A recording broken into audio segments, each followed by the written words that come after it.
Prime Minister's promise of high-speed interceptor boats for Indonesia may lead to fewer asylum seeker boats reaching Australia. But that may not prevent accused people smugglers from joining the cruise. They take on the job after being promised big money, often enough to save a family from poverty. But many of them end up behind bars, and the money isn't always paid, sometimes placing families in an even worse predicament, as SBS's Luke Waters discovered in South Sulawesi. Bustling fishing ports like this on the Indonesian island of South Sulawesi are fertile ground for recruiters in people smuggling syndicates.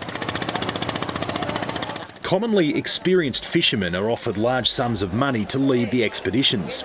Younger crew and deckhands are also targeted, often under the illusion they'll simply be embarking on a fishing trip. Dang Sarang now works as a building site labourer in the city of Makassar. But he grew up as a fisherman, and his seafaring skills were identified by a people smuggling syndicate in 2009. He was promised 100 million rupiah, about 10,000 Australian dollars, to crew a vessel of Afghan, Somali and Vietnamese asylum seekers to Australia. Regardless of any penalty, the money, he believed, would save his family from a life of poverty. Ya, dari awal saya sudah tahu. Saya sudah tahu itu waktu saya tanya. Waktu saya itu tanya Pak Haji. Even before the boat left the fishing village of Galesong, he informed the syndicate organiser that it was unsafe and needed urgent repair. Perbaiki kapal juga. Mungkin kita tidak bisa lolos. Sedikit banyak paling kita mati semua. But he was forced to proceed.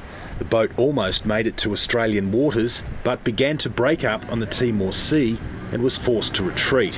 Jam 3 malam sampai di Kupang. Jadi mereka diantar di tahanan migrasi.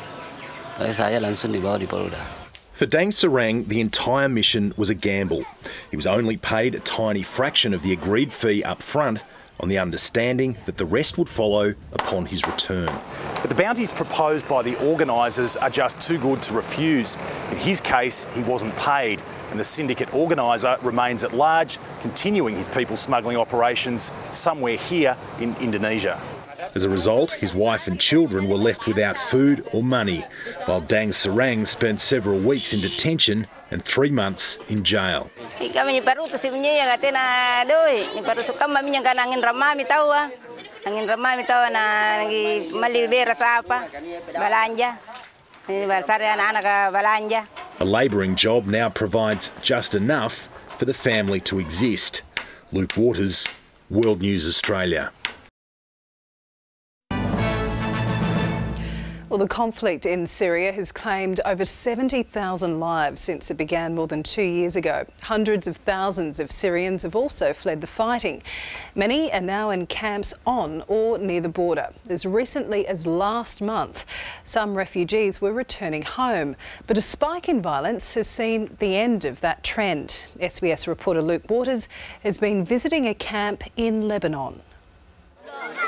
Nobel Peace Laureate Mairead Maguire's smile is broad as she helps distribute food to children in a refugee camp north of Beirut. But when she ponders the broader situation, her mood quickly changes. People are fleeing here to Lebanon, living in camps where they are living in poverty. It's like the Dark Ages here. It's a disgrace to the world. So the violence has to stop.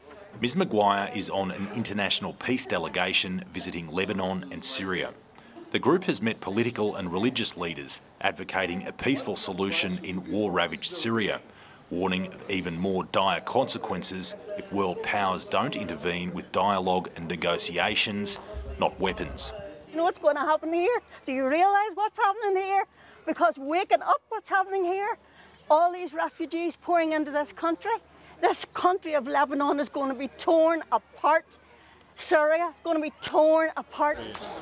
The vast Bekaa Valley is now littered with camps. No one's certain how many occupy this makeshift settlement, as none of the refugees here are registered. On the outskirts, the prevailing uncertainty makes for high tension at times, with most people here having recently lost family and friends in the intense fighting and shelling.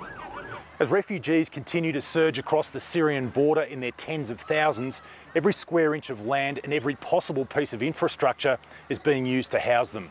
Here in Baalbek, Lebanon, even the cemetery is being used as a makeshift camp.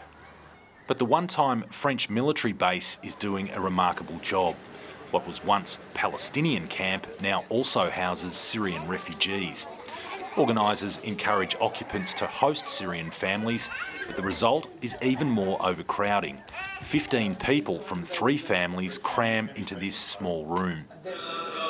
Sydney-based priest Father Dave Smith joined the peace delegation and was overwhelmed at the humanitarian effort to cope with inundation. The camp here is just brilliant. I mean, what they're doing, I mean, taking in so many people, they've got capacity, what, 4,500, they've taken on an extra 7,500. I mean, they're just bloody geniuses, these people. The message from the delegation is for governments to push for an end to all aid for combatants, an immediate ceasefire in Syria, and to lead peace negotiations. If you have a conscience at all, stand up for non-violence, for peace and for justice for the people of the world, particularly the Palestinian children. In Baalbek, Lebanon, Luke Waters, World News Australia.